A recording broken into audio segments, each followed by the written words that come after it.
हे मनात खुपतं. नारायण राणे आजही मंत्री आहे, आजही त्याचा रुबाब आहे, आपण कोण नाही आहोत.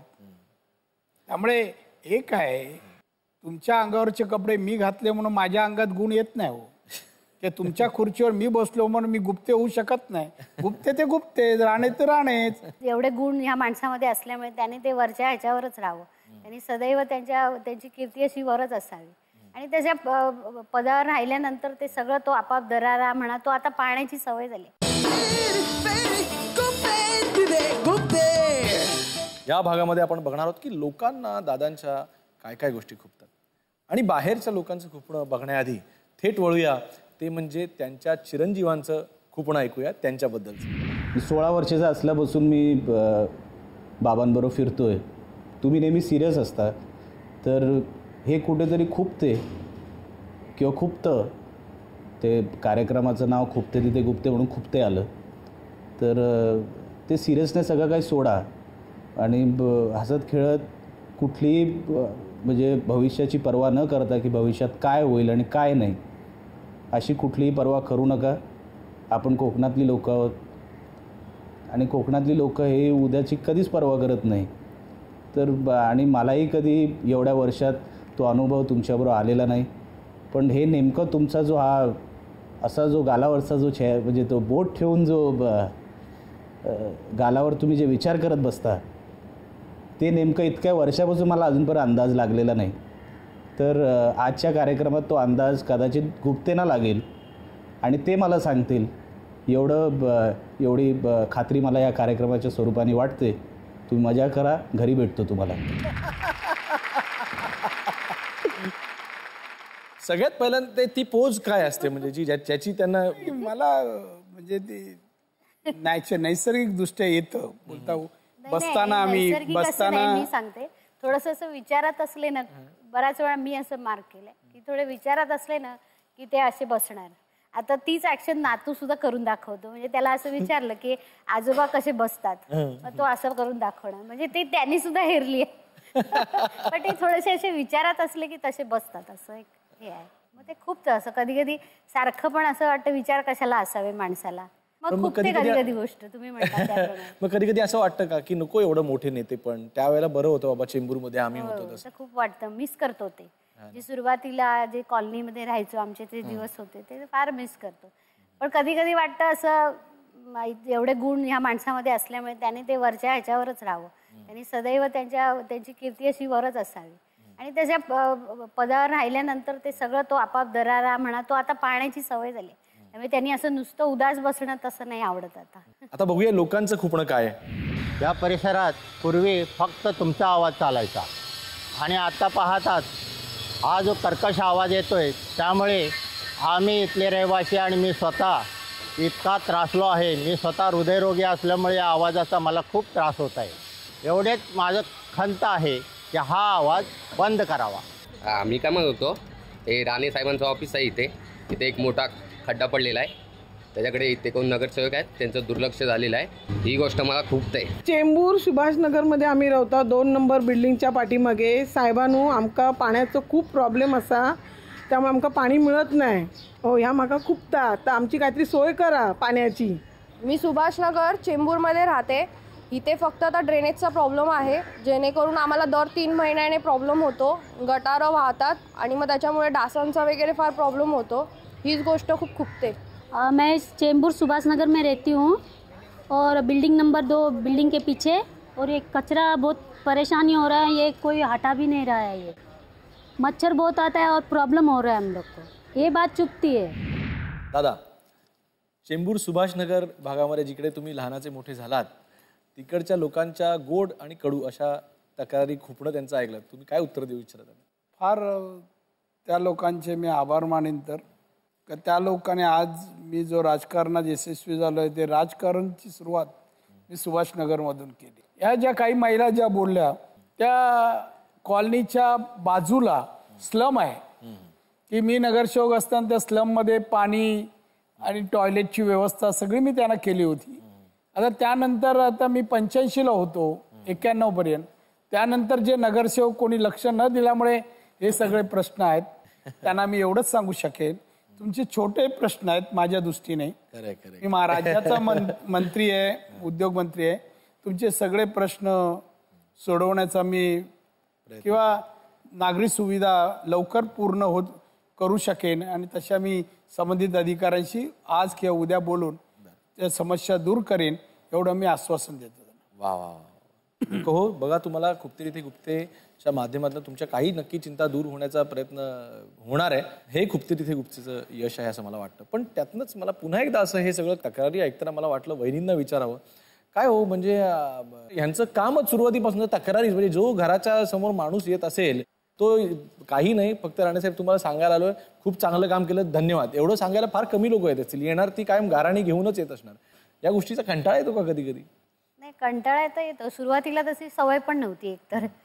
तेव्हा मग वाटायचं हे काय एवढ्या छोट्या छोट्या तक्रारी पण ही सगळी अशी घेऊन येणार का, असं सगळ्यांनी तक्रारीच सारख्या सोडवायच्यात का, दिवसभर हेच आहे का सगळं. पण आता काय नाही, तसंच सवय झाली त्या गोष्टीची. तुमच्या माध्यमातून कोणी तक्रारी पोहोचवतो का साहेबांना? जरा सांगा ना.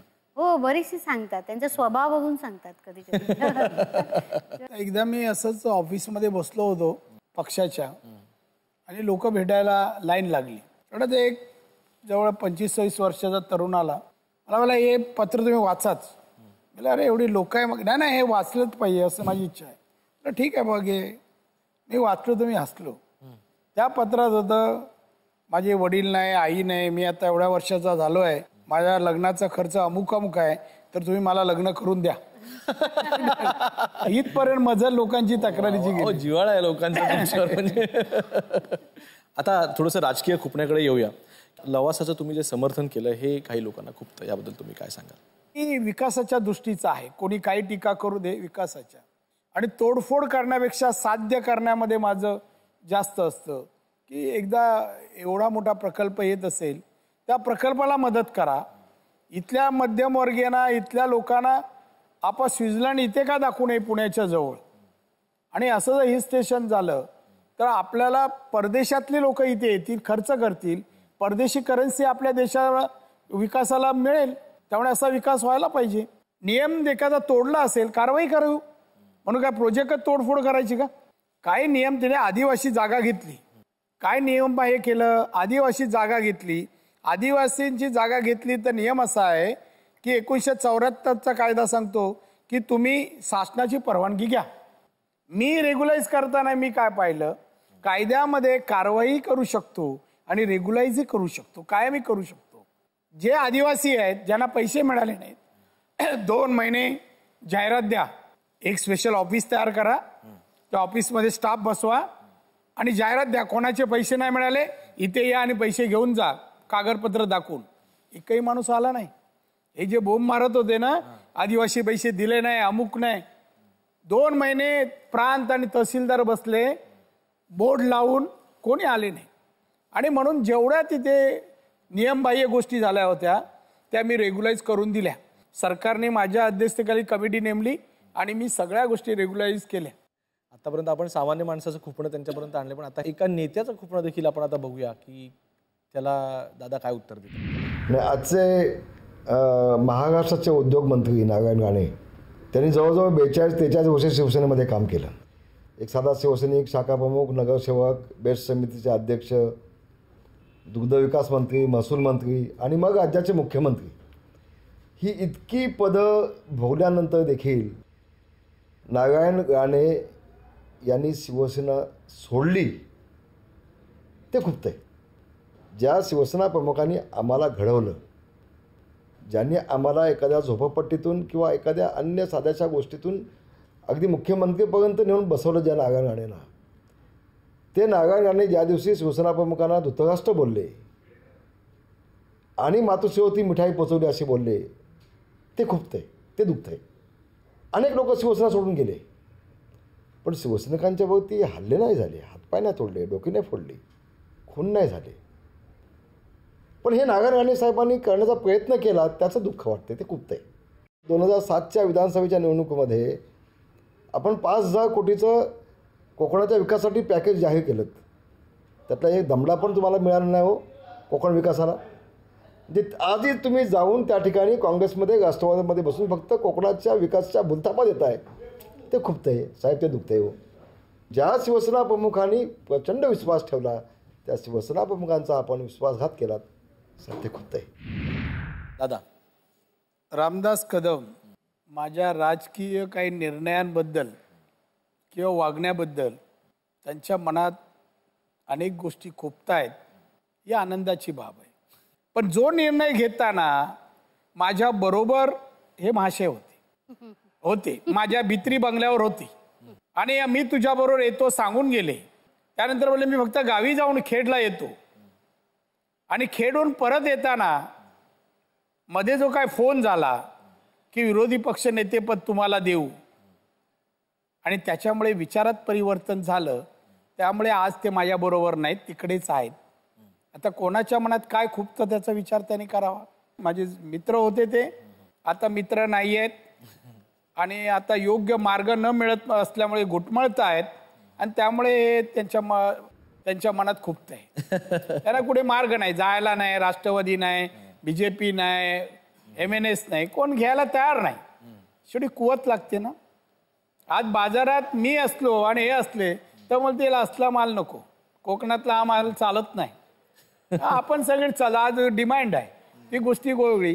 त्यामुळे आणि या गोष्टी सांगू नये. पण ह्या गोष्टी तुम्ही आता हे जे बोलले खुपलं, दोन गोष्टीने माणसाच्या मनात खुपतं. एक प्रेमापोटी किंवा आक्षापोटी. ते आक्षापोटी आहे, हे प्रेम नाहीये, हे मनात खुपतं. नारायण राणे आजही मंत्री आहे, आजही त्याचा रुबाब आहे, आपण कोण नाही आहोत. त्यामुळे एक आहे, तुमच्या अंगावरचे कपडे मी घातले म्हणून माझ्या अंगात गुण येत नाही हो. की तुमच्या खुर्चीवर मी बसलो म्हणून मी गुप्ते होऊ शकत नाही. गुप्ते ते गुप्ते, राणे ते राणेच. आता शेवटचा आणि महत्त्वाचा प्रश्न की आज ज्या वेळेला बाळासाहेबांची प्रकृती ठीक नव्हती असं मध्यंतरी झालं, तर त्यावेळेला राजसाहेबांपासून ते सर्व लोक तिथे जाऊन भेटून आले, पण तुम्ही मात्र गेला नाही. शिवसैनिकांना थोडं खुपलं. नाही, शिवसैनिक सगळे संपर्कात आहेत, पण तुम्ही भेटायला साहेबांची विचारपूस करतात आणि मीही त्यांच्याद्वारा साहेबांची तब्येतीची चौकशी.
फायरची रॅपिड फायरमध्ये दादा मोजकेच 4 ते 5 प्रश्न असतात आणि ते रॅपिड स्पीडनी दिले जातात आणि त्या स्पीडनी उत्तर अपेक्षित आहेत. दादांपासून सुरुवात करूया. तुमच्या शैलीत राजकारण करू शकेल असा तुमचा वारसदार कोण, निलेश का नितेश? दोन्ही. राणेंच्या यशात मोठा वाटा कोणाचा, सिंधुदुर्गचा का चेंबूरचा? सिंधुदुर्ग. राणेंना सगळ्यात जास्त जबाबदारी कोणी दिली, शिवसेनेनी का काँग्रेसने? शिवसेनेने दिली. आवडते मुख्यमंत्री कोण, अशोक चव्हाण का पृथ्वीराज चव्हाण? पृथ्वीराज चव्हाण. आणि आवडते विरोधी नेते राजसाहेब ठाकरे का उद्धवसाहेब ठाकरे? राज ठाकरे. आणि आता वेळ आलेली नीलमताईंच्या रॅपिड फायरची. आवडता बंगला, वर्षा की स्वानंद जो तुमचा स्वतःचा बंगला आहे? स्वानंद. चांगला विरोधी पक्ष, शिवसेना का मनसे? मनसे. राणे साहेब अधूनमधून गाणं गुणगुणतात, हो किंवा नाही? कधी कधी. तुम्ही राणे साहेबांवर कधीच रुसला नाहीत, हे खरं का खोटं? चूक.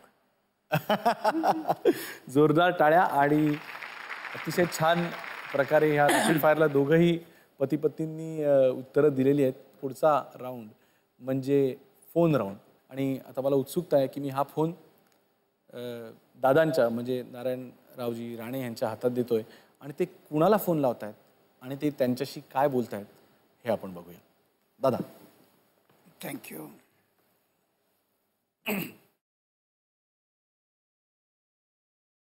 हॅलो, कोण? रामदास कदम का? नमस्कार, जय महाराष्ट्र. कशा आहात आपण? तब्येत वगैरे चांगली आहे ना? ब्लड प्रेशर वगैरे ठीक आहे. आताच आपले खुपते तिथे गुप्ते या कार्यक्रमात आपण दिलेली प्रतिक्रिया पाहिली, ऐकून आनंद वाटला. कुठेतरी मैत्रीचा ओलावा आहे अशीच जाणीव झाली आणि चिंता व्यक्त केली. त्याच्याबद्दल मला थोडं बोलावंसं वाटतं. आपण त्यामध्ये म्हणालात की मी 42 वर्ष शिवसेनेत होतो, अनेक पदं मला शिवसेनेने दिली, अगदी शाखा प्रमुखपासून ते मुख्यमंत्री, विरोधी पक्षनेते, तरी मी शिवसेना सोडली. हे मनात आपल्या कुठेतरी खुपतं आहे. ते बाहेर काढण्याचा माझं स्पष्टीकरण मी आपल्याला देऊ इच्छितो. बघा, आपली स्मरणशक्ती आठवून थोडे मागे जा 7 वर्षापूर्वी, आणि शिवाजी पार्कचा मेळावा दसऱ्याचा चालू असताना एक यादी वाचली उपनेत्यांची. त्यामध्ये आपलं नाव चुकून आलं नाही की टाकलं गेलं नाही मला माहीत नाही, पण आपलं नाव न आल्यामुळे आपण दसऱ्याचा मेळावा अर्धवट सोडून घरी निघून गेलात. काय निष्ठा आहे ना आपली. आणि मग दुसऱ्या दिवशी माझ्या घरी आलात. काहीतरी करा, पण आपल्याला पक्ष सोडावं लागेल, काही करा, सगळ्या आमदारांना बोलवा. आणि त्याच संध्याकाळी आपण B3वर भेटलो. आपल्यासोबत अजून 17, 18, 20 आमदार होते. आपण आम्हाला सांगितलं ती गावी जाताना उद्या आल्यावर निर्णय घेऊया आणि पक्षातून बाहेर पडूया. आणि तुम्ही खेडला गेलात. परत येताना काय फोन आला, काय आमिष दिसलं, कुठली लाल बत्ती गाडी मिळाली मला माहीत नाही, पण आपला निर्णय फिरला आणि आम्हाला तोंड कशी पाडलं. असू दे, आनंद आहे, शेवटी मित्र आहे, मित्राच्या चुका पोटात घालाव्या लागतात.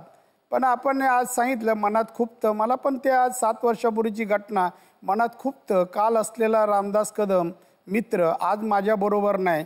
फारच वाईट वाटतंय, खुपतंय मनामध्ये. पण असं वाटतं कधी कधी काय मित्र लांब ठेवलेले बरे, याचं समाधान पण मला वाटतंय.